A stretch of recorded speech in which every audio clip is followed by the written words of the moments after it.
Y comenzamos esta mañana con noticias de última hora sobre la guerra en Irán y la presión económica del presidente Trump sobre el país paralizado, mientras el brutal régimen pierde hasta $400 millones al día por la pérdida de ventas de petróleo como resultado del bloqueo continuo de los Estados Unidos, mientras Irán se resiste al llamado del presidente Trump de abandonar su búsqueda de armas nucleares.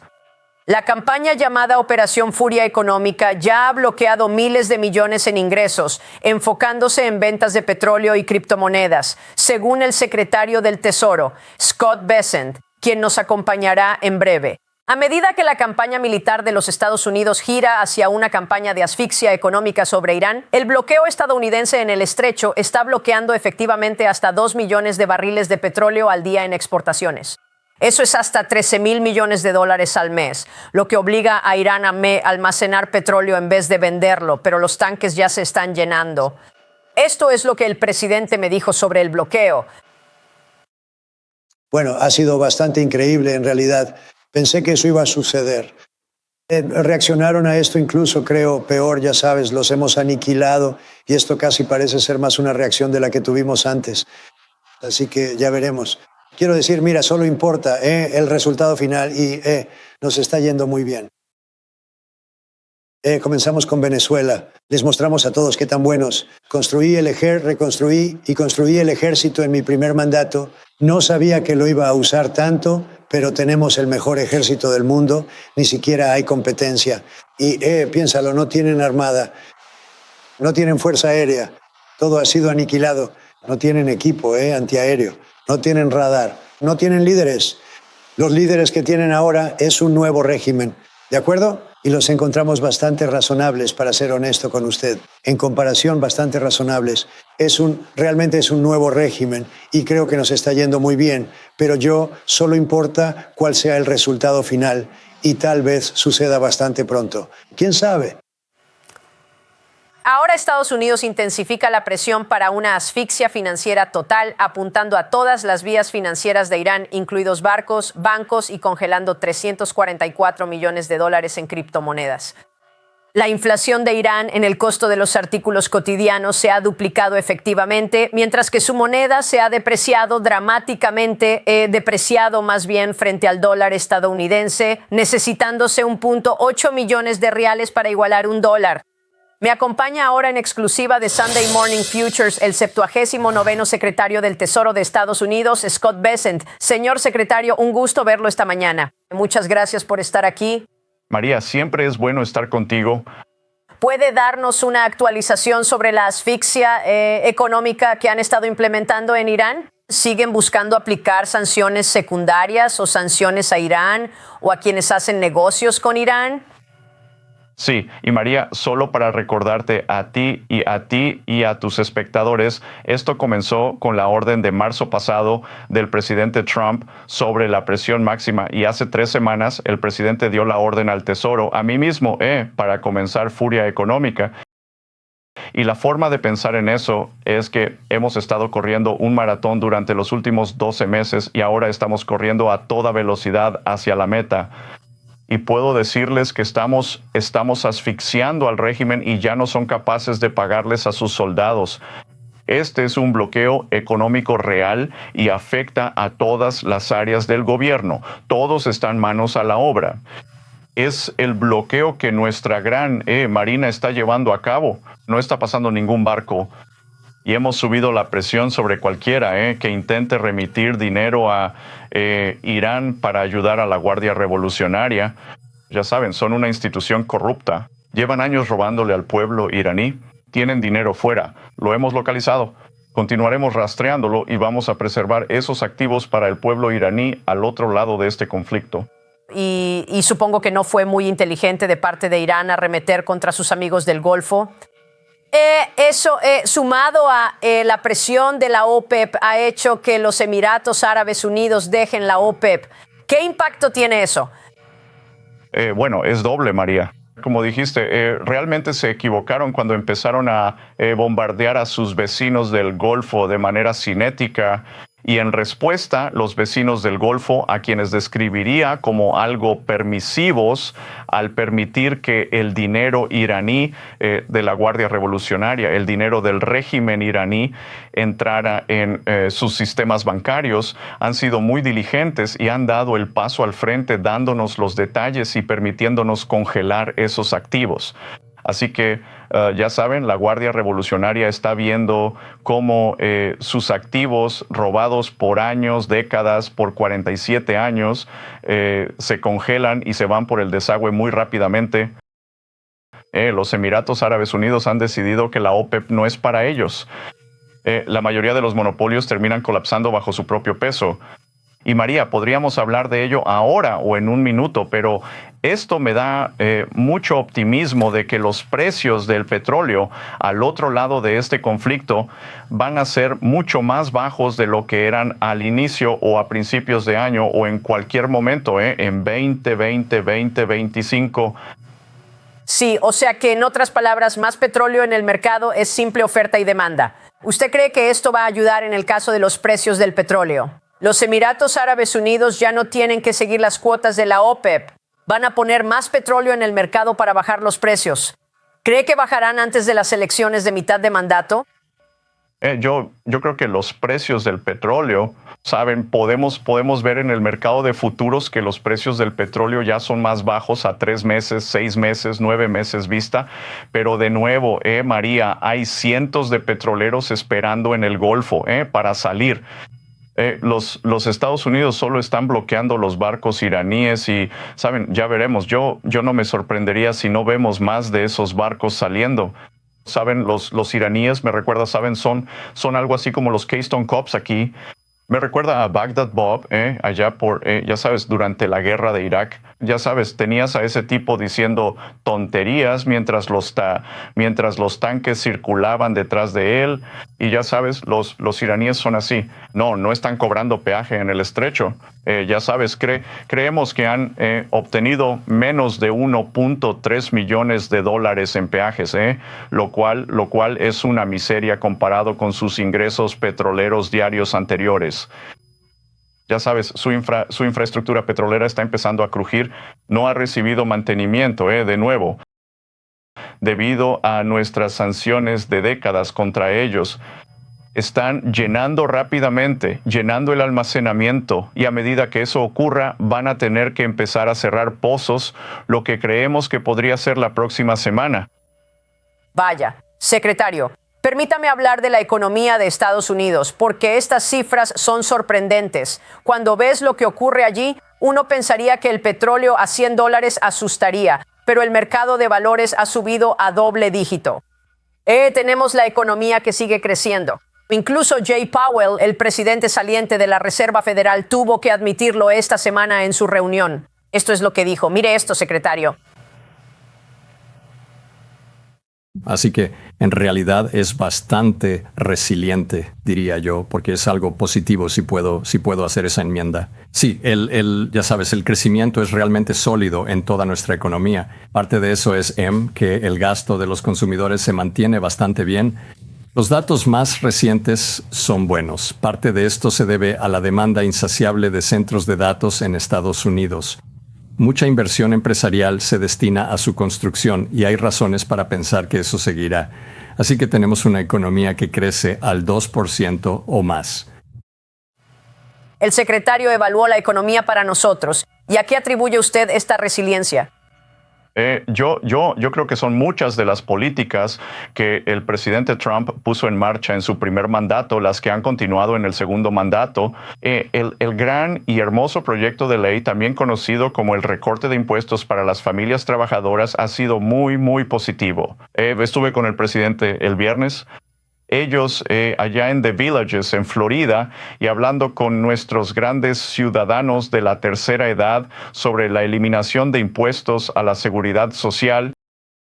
sin impuestos a las horas extras, sin impuestos a las propinas, deducibilidad de los autos fabricados en Estados Unidos. María, el 45% de los contribuyentes durante esta temporada de impuestos se acogieron a al menos uno de esos programas.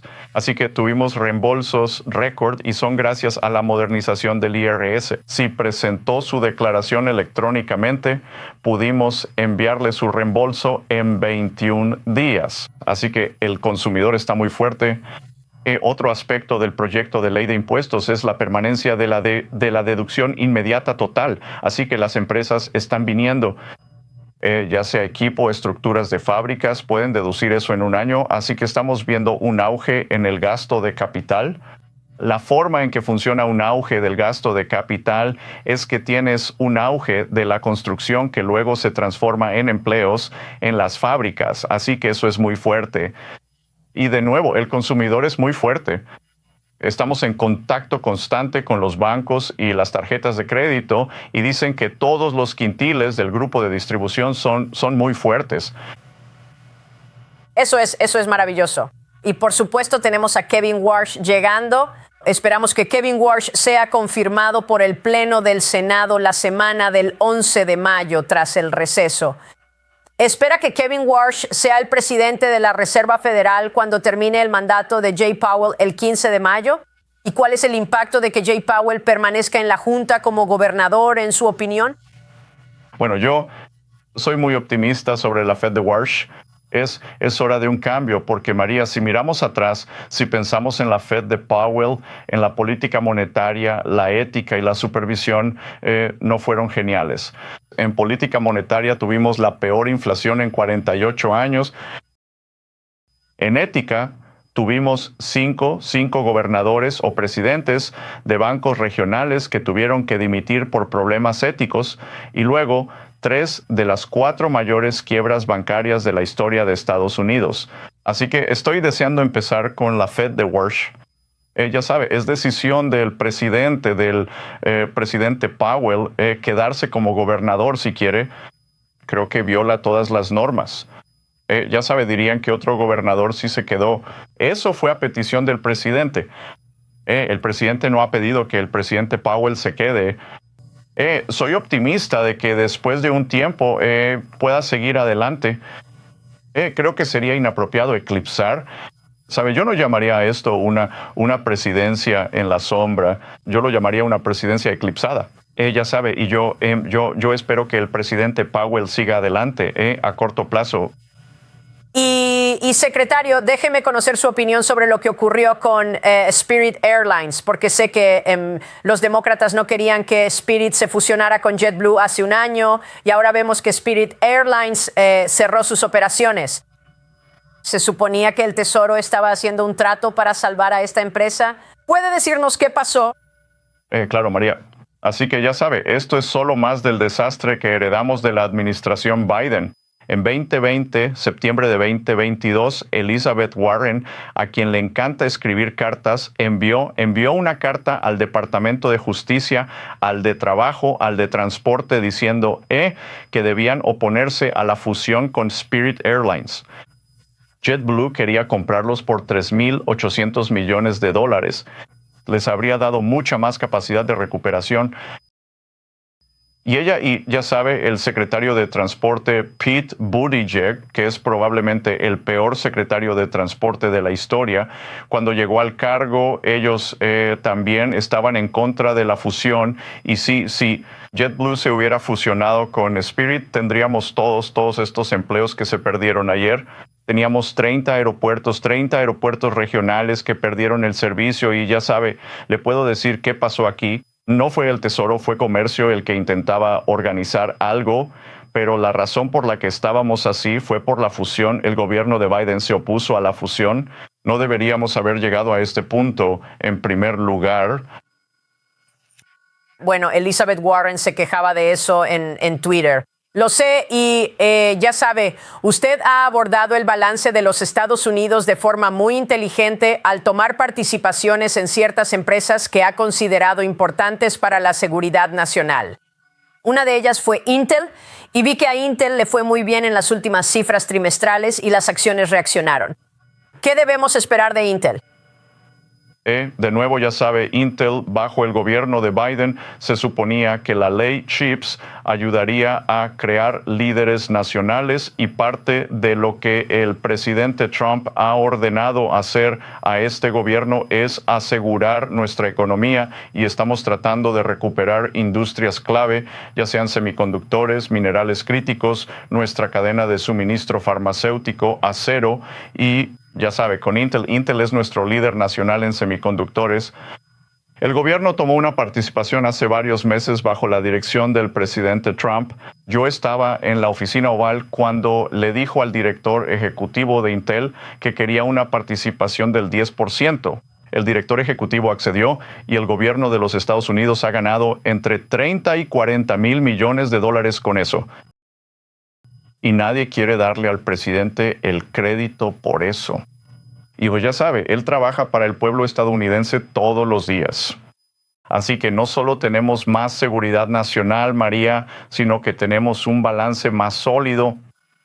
Secretario, estos temas, los de la cadena de suministro, sin duda estarán entre los temas de conversación en la próxima reunión del presidente con Xi Jinping en China el 14 y 15 de mayo. Si seguimos en guerra con Irán, ¿el presidente reprogramará esa reunión? No va a reprogramarla, que yo sepa. He estado mencionando la relación de China con Irán en mis reuniones con los chinos, y mire, María, Irán era el mayor patrocinador estatal del terrorismo. El presidente Trump ha hecho que el mundo sea seguro. Ha dicho que Irán no puede tener armas nucleares. Tienen que entregar su uranio enriquecido. Ha aniquilado su fuerza aérea, su armada y sus fábricas, pero son el mayor patrocinador estatal del terrorismo, y China los ha estado financiando con sus compras de energía. Y les hemos estado instando a que no lo hagan, y ese es un tema de discusión constante.